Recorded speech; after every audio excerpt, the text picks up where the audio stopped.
Breaking bad के पिछले episode में हमने देखा कि जैसे किस तरह उस एटीएम के सारे पैसे लेकर वहां से भाग गया और जाते जाते उसने उस बच्चे को पुलिस के हवाले कर दिया ताकि उसे एक बेहतर जिंदगी मिल सके। उस रात के बाद जैसी मानो गायब सा हो गया था। वॉल्टर उसे ना जाने कितनी बार फोन करता है लेकिन जैसी उसका फोन नहीं उठाता। जैसी ने खुद को घर के अंदर बंद कर लिया था ताकि किसी को उस पर शक ना हो। वॉल्टर उसके घर जाकर उसका दरवाजा जोर जोर से पीटता है लेकिन फिर भी जैसी बाहर नहीं आता। उसकी आवाज सुनकर जीन उसे देखने आती है लेकिन वॉल्टर उसे झूठ बोलता है कि वो जेसी का डैड है और उससे बात करना चाहता है। जेसी कुछ देर बाद गेट खोल देता है और वॉल्टर को अंदर आने को कहता है। हम देखते हैं कि टेंशन की वजह से जेसी फिर से नशे करने लगा था। वॉल्ट पूछता है कि तुमने उन लोगों के साथ क्या किया, जिसके बाद जेसी उस रात के बारे में वॉल्ट को सब कुछ बता देता है। वॉल्टर देखता है कि जेसी ने गन का बिल्कुल भी इस्तेमाल नहीं किया था। वो उसके डर को समझ सकता था इसलिए वो उसे आराम करने को कहता है। जेसी ने उस एटीएम से जो पैसे निकाले थे उनमें से आधे पैसे वो वॉल्टर को दे देता है, जिसके बाद वॉल्टर वहां से चला जाता है। दूसरी तरफ हम हैंक को देखते हैं। उसे प्रमोशन के बाद किसी दूसरे शहर में भेज दिया गया था। यहाँ हैंक की जिंदगी पहले जैसी नहीं थी। उसके कलीग्स उसका मजाक उड़ाते थे और कोई भी उसके जोक्स पर हंसता नहीं था। कुल मिलाकर हैंक को ये जगह बिल्कुल भी पसंद नहीं थी। वहाँ वॉल्टर जैसे कि ना होने पर भी अकेले अपने डिस्ट्रीब्यूशन को चालू रखता है। वो उसके दोस्तों से मिलता है और अगले कुछ दिनों तक वही उन्हें माल सप्लाई करने वाला था। वॉल्ट को पता चलता है कि उस रात जेसी ने जो किया था उसकी वजह से वो अपने जैसे लोगों में बहुत फेमस हो गया था। सभी लोग बस उसी की बातें कर रहे थे कि कैसे जेसी ने पेमेंट ना मिलने पर उस आदमी का सर कुचलकर उसे मार डाला। हम देखते हैं कि स्काइलर फैसला करती है कि वो वॉल्टर के इलाज का खर्च उठाने के लिए फिर से जॉब करेगी। वो अपने एक पुराने दोस्त टेड के पास जाती है। उसकी कंपनी में उसने कई सालों तक काम किया था, इसलिए टेड उसे दोबारा नौकरी पर रखने में जरा भी नहीं हिचकिचाता।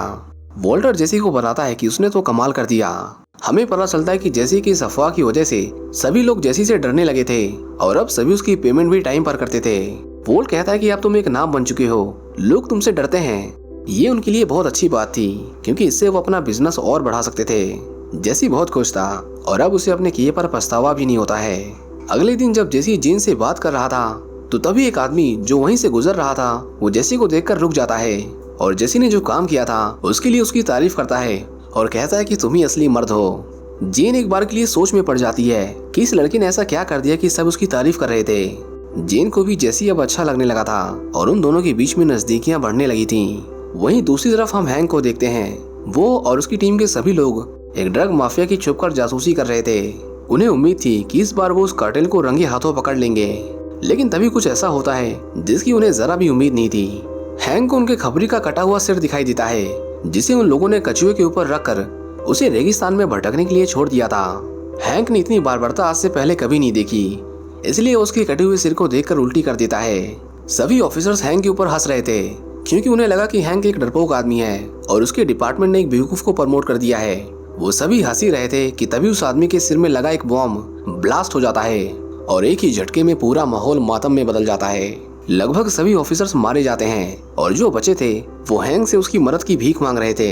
यह हादसा इतना बड़ा था कि हैंक को कुछ दिनों के लिए छुट्टी दे दी जाती है ताकि वो इस ट्रॉमा से उभर सके।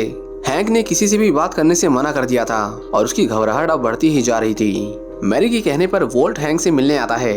वॉल्टर ने अब इतने सारे लोगों को मरते हुए देख लिया था कि वो अब समझ सकता था कि हैंक को कैसा महसूस हो रहा है। वॉल्ट उसे कहता है कि जब से मुझे कैंसर हुआ है तब से मैं चैन की नींद सोता हूँ। मुझे पता है कि अंत में मेरे साथ क्या होने वाला है।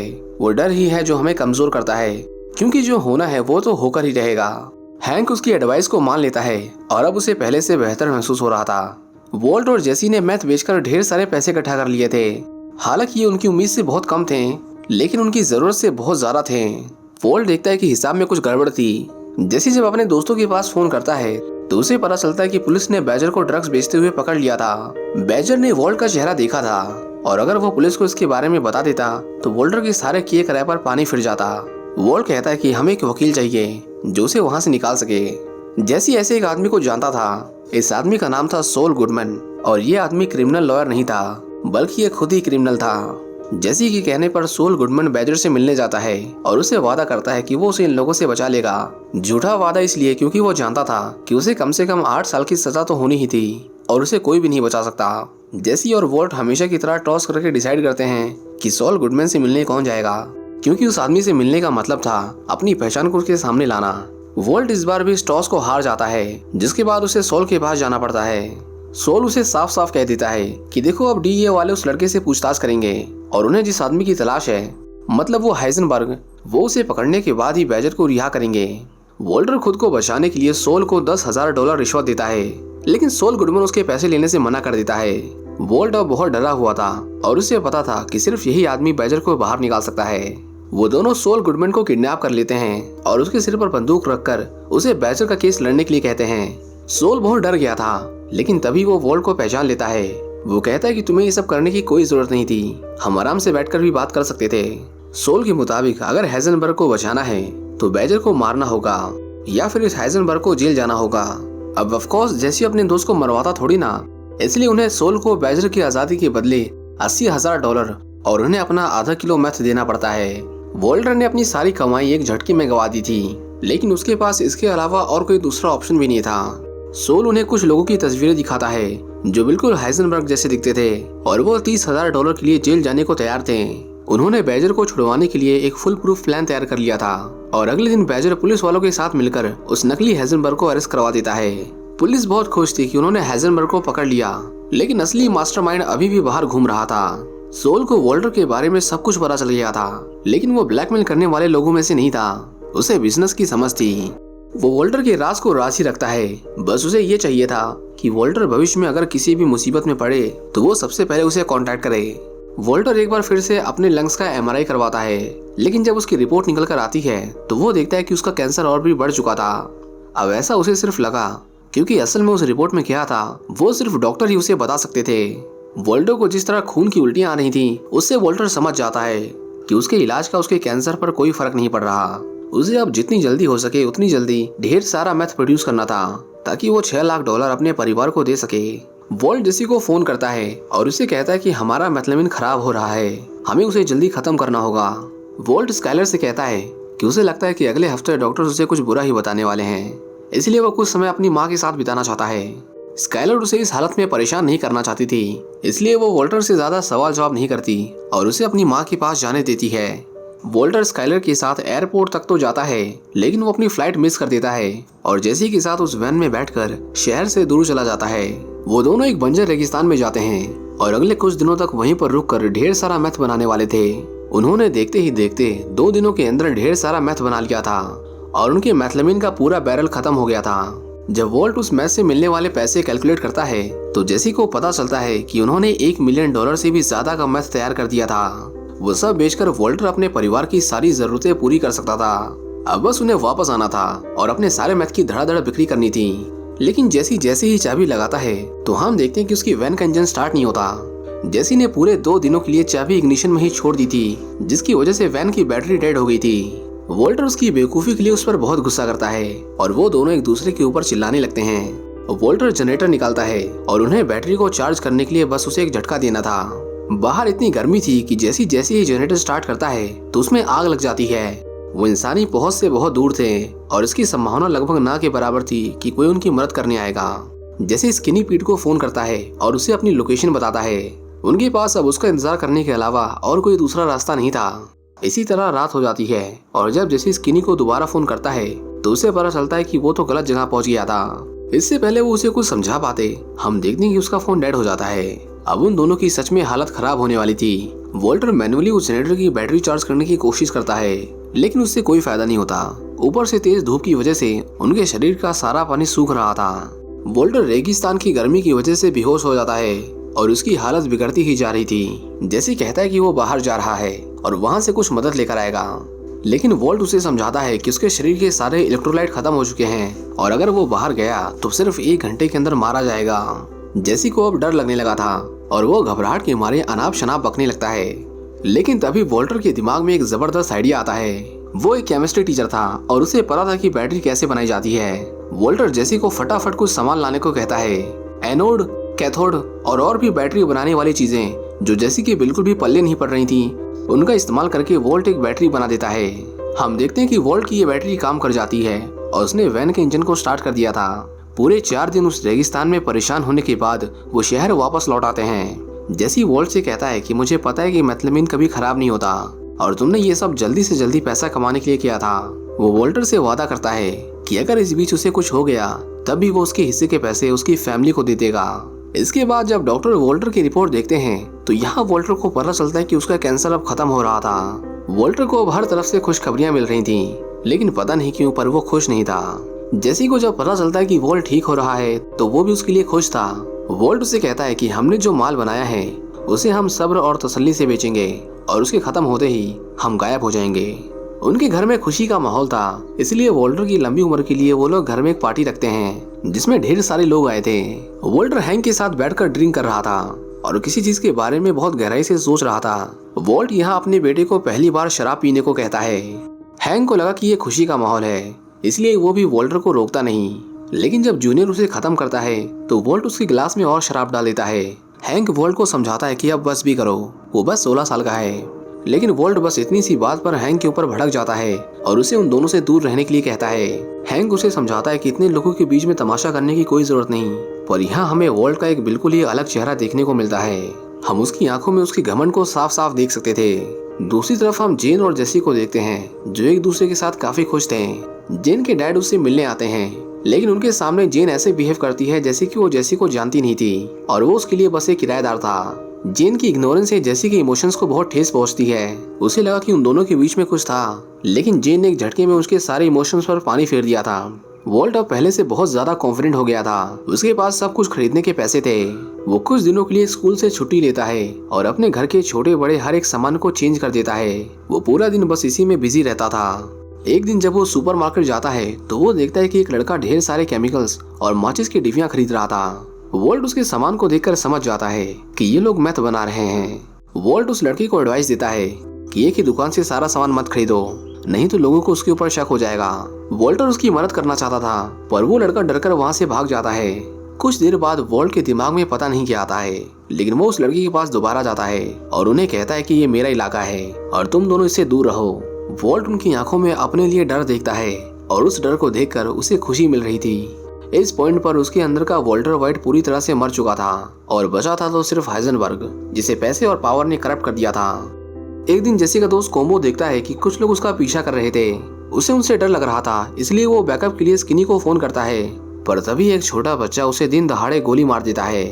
जेसी कोम्बो की मौत से बहुत परेशान था। वो स्किनी से वादा करता है कि उसके परिवार को पूरा मुआवजा दिया जाएगा, लेकिन स्किनी पीट उसके सभी दोस्त बहुत डरे हुए थे। वॉल्ट को पता चलता है कि जेसी के दोस्तों ने उसके माल को बेचने से मना कर दिया था। कोम्बो को किसी ने मार दिया था और पुलिस उसकी कोई कार्रवाई भी नहीं करती, जिसका मतलब साफ था कि अब सब कुछ बुरा होने वाला है। वॉल्टर मदद के लिए सोल गुडमैन के पास जाता है। वो सोल को कहता है कि इस पॉइंट पर अब उनका सिर्फ नुकसान ही हो रहा है। हम एक कदम आगे बढ़ते हैं तो उन्हें 2 कदम पीछे आना पड़ता है। सोल उनकी प्रॉब्लम समझ गया था। वो कहता है कि मैथ बेचना तुम दोनों के बस की बात नहीं है। मुझे तो अभी तक यकीन नहीं हो रहा कि तुम दोनों जिंदा कैसे हो। सोल उससे कहता है कि मैं एक ऐसे आदमी को जानता हूँ जो मैथ बेचने में तुम्हारी मदद कर सकता है और फिर तुम्हें इन छोटे मोटे गुंडे मवालियों के मुंह नहीं लगना पड़ेगा। वॉल्टर को अपने काम में कोई नया टोको सलामांका नहीं चाहिए था, पर सोल उसे भरोसा दिलाता है कि ये आदमी एक बिजनेसमैन है, कोई सड़क छाप गुंडा नहीं। अगले दिन सोल उसे एक रेस्टोरेंट में जाकर बैठने को कहता है। वॉल्टर तो वहाँ पर टाइम पर पहुँच जाता है, लेकिन जेसी ने आने में बहुत देरी करती थी और ऊपर से वो नशे में भी था। वॉल्टर वहाँ काफी देर तक इंतजार करता है, पर कोई भी उसे मिलने नहीं आता। वॉल्ट गुडमैन को कॉल करके बताता है कि उससे मिलने कोई नहीं आया, जिस पर सोल उसे साफ तौर पर कहता है कि देखो दोस्त, तुम्हारी किस्मत खराब है। अगर वो तुमसे मिलने नहीं आया इसका मतलब वो तुमसे डील नहीं करना चाहते हैं। वॉल्ट को इसका कारण जानना था, लेकिन सोल उसे समझाता है कि वो आदमी सिर्फ एक ही मौका देता है और तुमने वो मौका गवा दिया था। वॉल्ट को अपना मैथ किसी भी हालत में बेचना था, इसलिए वो उस रेस्टोरेंट में फिर से जाता है। उसे यकीन था कि वो आदमी इन्हीं लोगों में से एक है। वो पूरे दिन वहीं बैठा रहता है और फिर उसे वो आदमी दिखाई देता है जो कल उससे ऑर्डर लेने आया था। इस आदमी का नाम गुस्तावो फ्रिंग है और वो इस रेस्टोरेंट का मालिक था। वॉल्टर कहता है कि मुझे बस आपके 5 मिनट चाहिए, लेकिन गुस्तावो उससे ऐसे बात करता है जैसे कि वो बस एक रेस्टोरेंट चलाता है और उसे इसके अलावा कुछ नहीं पता। गुस्तावो उसे अपनी असली पहचान छुपा रहा था, लेकिन बहुत फोर्स करने के बाद गस उसे कहता है कि हाँ, मैं ही वो आदमी हूँ। वो कहता है कि तुम्हारा पार्टनर ड्रग्स करता है और उस पर भरोसा नहीं किया जा सकता। वॉल्ट चाहता तो जेसी को इस बिजनेस से निकाल सकता था, लेकिन वो ऐसा नहीं करता, जिसके बाद गस उसे खुद को साबित करने का एक और मौका देता है। दूसरी तरफ हम जेन को देखते हैं। हमें पता चलता है कि जेन भी एक ड्रग एडिक्ट थी। वो पिछले कई महीनों से ड्रग्स को छोड़ने की कोशिश कर रही थी, लेकिन जब से उसकी जिंदगी में जेसी आया था तब से वो दोबारा ड्रग्स करने लगी थी। जेसी ड्रग्स लेकर मदहोश हो जाता है और उसने अपनी सारी सुध बुध खो दी थी। वहीं वॉल्टर जब स्कूल में बच्चों को पढ़ा रहा था तभी उसे गुस्तावो का मैसेज आता है। वॉल्ट तुरंत रेस्टोरेंट की ओर भागता है, लेकिन उसने आने में देरी कर दी थी। वहाँ एक आदमी उसे बताता है कि अगले 1 घंटे में माल उनकी लोकेशन पर होना चाहिए, नहीं तो दोबारा अपना मुंह मत दिखाना। वॉल्ट के पास टाइम बहुत कम था, इसलिए वो जेसी के पास फोन करता है, लेकिन जेसी नशे की वजह से बेहोश हो गया था। वॉल्ट को किसी भी हालत में इस डील को पूरा करना था, लेकिन तभी उसे स्काइलर का मैसेज आता है और उसे पता चलता है कि उसकी डिलीवरी होने वाली है। वॉल्ट भागकर जेसी के घर जाता है और उससे पूछता है कि उसने मैथ कहाँ पर रखा है। जेसी बिल्कुल भी होश में नहीं था, लेकिन थोड़ी तलाश करने के बाद वॉल्ट को मैथ मिल जाता है और उसे टाइम पर उनकी बताई हुई लोकेशन पर डिलीवर कर देता है। पैसों के लालच में उसने अपने बच्चे की डिलीवरी मिस कर दी थी और ये सब जेसी की लापरवाही की वजह से हुआ था। वॉल्ट को 19 किलो मैथ के बदले $12 लाख मिले थे और ये उसकी जिंदगी की सबसे बड़ी डील थी। हालांकि इन पैसों में 20% सॉल गुडमैन का कमीशन भी था। वॉल्ट जब हॉस्पिटल जाता है तो वो देखता है कि उसकी बेटी हुई थी। वहीं दूसरी तरफ जब जेसी की आंख खुलती है तो उसे कल रात का कुछ भी याद नहीं था और जब वो अपने मैथ को चेक करता है तो वो देखता है कि किसी ने मैथ चोरी कर लिया था। जेसी वॉल्ट को फोन करता है और उसे बताता है कि उसके घर में चोरी हुई है।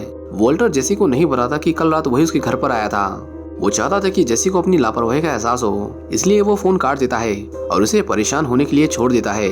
वॉल्टर ने इस डील से इतने पैसे कमाए थे कि अब उसे अपने परिवार के लिए चिंता करने की कोई जरूरत नहीं थी। वॉल्ट अपनी बेटी को वो सारे पैसे दिखाता है और कहता है कि ये सब उसने उसके लिए किया है।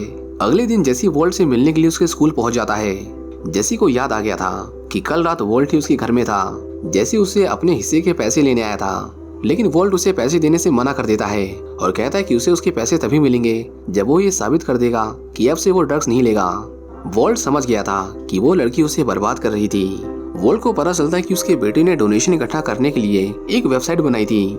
सभी उसके इस कदम से बहुत खुश थे, लेकिन चैरिटी के पैसे वॉल्ट के लिए किसी भीख से कम नहीं थे। वो मदद के लिए सोल के पास जाता है और उसे बताता है कि उसके पास इतने सारे पैसे रखे हुए हैं, लेकिन वो उसे खर्च नहीं कर सकता और ऊपर से मेरा खुद का बेटा मेरी बीमारी के नाम पर लोगों से भीख मांग रहा है। सोल गुडमैन उसे ब्लैक मनी को अवॉइड करने के ढेर सारे तरीके बताता है, लेकिन वॉल्ट को उसका कोई भी तरीका पसंद नहीं आता।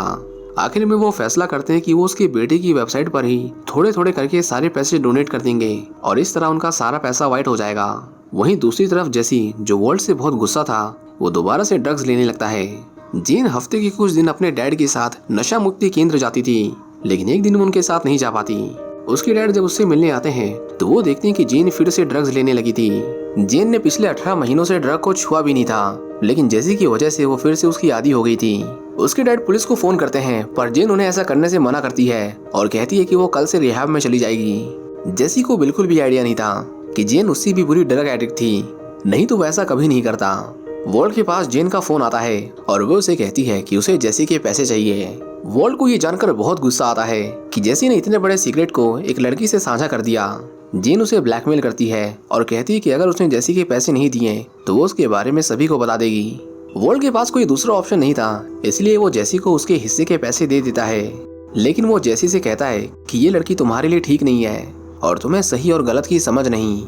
जेसी उसकी नहीं सुनता और वॉल्ट के मुंह पर दरवाजा बंद कर देता है। जेन ने इतने सारे पैसे कभी नहीं देखे थे। वो फैसला करती है कि अब से वो ड्रग्स छोड़ देंगे और दोनों कहीं बाहर जाकर सेटल हो जाएंगे, लेकिन जेसी देखता है कि अभी भी थोड़ा सा ड्रग बचा हुआ था। वो कहते हैं कि आज रात उनका आखिरी बार है और उसके बाद तो उन्हें वो छोड़ना ही है। वॉल्ट, जो जेसी पर बहुत गुस्सा था, वो बार में अकेले बैठकर जेसी के बारे में सोचता है। उसी बार में जेन के डैड भी थे। उन दोनों में थोड़ी बहुत बातें होती हैं और वो किसी अजनबियों की तरह एक दूसरे से अपनी प्रॉब्लम शेयर करते हैं। वॉल्ट उसे कहता है कि अब उसकी भी एक बेटी है। वो जेन के डैड से उसकी परवरिश के लिए कुछ सुझाव मांगता है। अब जेन के डैड उसे क्या ही सुझाव देते, क्योंकि उनकी खुद की बेटी एक ड्रग एडिक्ट थी, लेकिन फिर भी वो कहता है कि चाहे हमारे बच्चे कैसे भी हों, लेकिन हमें उन्हें माफ करना पड़ता है, उन्हें समझाना पड़ता है, उन्हें उनके हालातों पर नहीं छोड़ा जा सकता। वॉल्टर उसकी कई बातों पर बहुत सोच विचार करता है और उसे लगा कि उसे जेसी को एक बार समझाना चाहिए, क्योंकि वो भी उसके बेटे जैसा था। लेकिन जब वॉल्ट उसके घर जाता है तो वो देखता है कि जेसी ने फिर से नशा किया था। जेसी ने वॉल्ट को फिर से निराश किया था और उसे लगने लगा कि जेसी कभी भी अपने नशे की लत पर काबू नहीं पा सकता। नशे के बारे में एक कहावत है कि नशा कभी पहले और आखिरी तक सीमित नहीं रहता। वॉल्ट उसे उठाने की कोशिश करता है, लेकिन तभी जेन उल्टियां करने लगती है। उसकी उल्टी की वजह से उसका गला चोक हो गया था और उसे सांस लेने में तकलीफ हो रही थी। अगर वॉल्ट चाहता तो वो उसकी मदद कर सकता था, लेकिन वो उसे वहीं मरने के लिए छोड़ देता है। जेन उसके लिए खतरा थी और वो जेसी को बर्बादी की राह पर लेकर जा रही थी। वॉल्ट ने मान लिया था कि ये उस लड़की की किस्मत है और वैसे भी अगर वो यहाँ पर नहीं आता तब भी वो मर ही जाती। अगली सुबह जब जेसी को होश आता है तो वो देखता है कि जेन इस दुनिया से जा चुकी थी। जेसी रोते हुए वॉल्ट को फोन करता है और उसे कहता है कि उसे मदद चाहिए। वॉल्ट जानता था कि वो उसे कॉल जरूर करेगा, इसलिए उसने पहले से तैयारियां कर रखी थी। वॉल्ट के कहने पर सॉल गुडमैन जेसी के घर पर एक प्राइवेट इन्वेस्टिगेटर को भेजता है। इस आदमी का नाम माइक था और उसका काम था सबूत मिटाना। माइक पूरे घर को साफ करता है और जेसी को बताता है कि पुलिस के पहुंचने पर उसे उन्हें क्या बताना है। जेसी जेन की मौत से बहुत दुखी था। उसे होश में लाने के लिए माइक उसे थप्पड़ मारता है और उसे समझाता है कि ये उसका आखिरी मौका है, इसीलिए पुलिस के सामने सोच समझ कर मुंह खोलना। जेन के डैड जब जेन से मिलने आते हैं तो उन्हें पता चलता है कि उनकी बेटी ड्रग के ओवरडोज से मर चुकी थी। सदमे में वो कुछ नहीं कह पाते और जेसी भी पूरी तरह से सुन पड़ गया था, लेकिन उसके बाद वो कहीं गायब भी हो जाता है। वोल्ट कई बार उसे फोन करने की कोशिश करता है, लेकिन जेसी उसका फोन नहीं उठाता। माइक जेसी का पीछा करके उसे ढूंढ निकालता है। जेसी पूरी तरह से नशे में डूबा हुआ था। वोल्ट जेसी को अपना बेटा कहता है और उसे कहता है कि यहाँ से चलो, ये जगह तुम्हारे लिए ठीक नहीं है। जेसी उसके गले लगकर रोने लगता है और कहता है कि मैंने जेन को मार डाला। वोल्ट जानता था कि इसमें जेसी की कोई गलती नहीं थी। उस लड़की ने अपनी कब्र खुद खोदी थी और आज नहीं तो कल उसे मरना ही था। वोल्ट जेसी को एक रिहाब में भर्ती करवा देता है ताकि जेसी अपनी ड्रग की आदत पर काबू पा सके और जेन को अपने दिमाग से निकाल सके। वहीं दूसरी तरफ हैंक को पता चल गया था कि हेजनबर्ग अभी भी बाहर घूम रहा है, क्योंकि उन्होंने कई लोगों से एकदम प्योर मैथ रिकवर किया था जो सिर्फ हेजनबर्ग के रहते ही पॉसिबल है। हैंक का बॉस उसे कुछ लोगों से मिलवाता है और हम देखते हैं कि इन लोगों में गुस्तावो भी शामिल था। गस इस साल होने वाली फन रन मैराथन में चैरिटी करने वाले लोगों में से एक था। गस की नजर वहां पर एक डोनेशन बॉक्स पर पड़ती है जिसे हैंक ने वॉल्टर के लिए रखा था। गस को यहाँ पता चल गया था कि वॉल्टर को कैंसर है और वो अपने परिवार से छुपकर मैथ बनाने का काम करता है। वहाँ वॉल्टर ने अपना सारा पैसा ब्लैक से व्हाइट कर लिया था और अब उनके पास वॉल्टर का ऑपरेशन कराने के लिए पैसे इकट्ठा हो गए थे। उसका ऑपरेशन करके उसके कैंसर को जड़ से निकाल दिया जाता है और अब वो पहले जैसा हो गया था। वॉल्टर को यकीन नहीं होता कि कहाँ कुछ महीने पहले वो दूसरों की कारें साफ किया करता था और उसने जीने की उम्मीद ही खो दी थी, लेकिन आज उसके पास सब कुछ है। पर उसकी मुसीबतें अभी खत्म नहीं हुई थी, ये तो बस शुरुआत थी। वॉल्टर के ठीक होने के बाद स्काइलर उसे घर से निकल जाने को कहती है।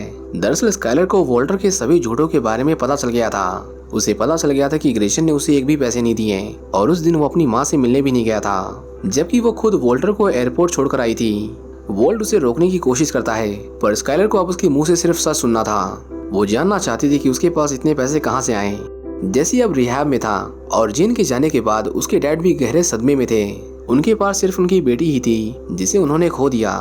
हम देखते हैं कि जेन के डैड एविएशन डिपार्टमेंट में काम करते थे।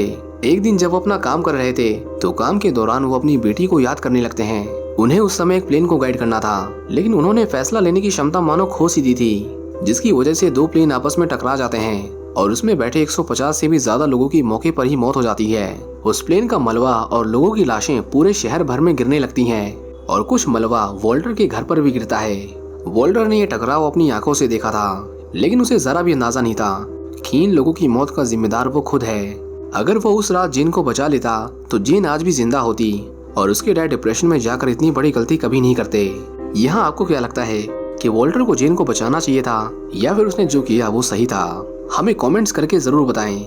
ये थी ब्रेकिंग बैड सीजन 2 की पूरी एक्सप्लेनेशन। हमने देखा कि वॉल्टर कैसे एक मामूली हाई स्कूल टीचर से एक ड्रग माफिया बन गया था, लेकिन उसकी कहानी अभी खत्म नहीं हुई थी। अभी तो उसका सबसे भयानक रूप देखना बाकी है। जल्द ही आगे के एपिसोड्स अपलोड किए जाएंगे।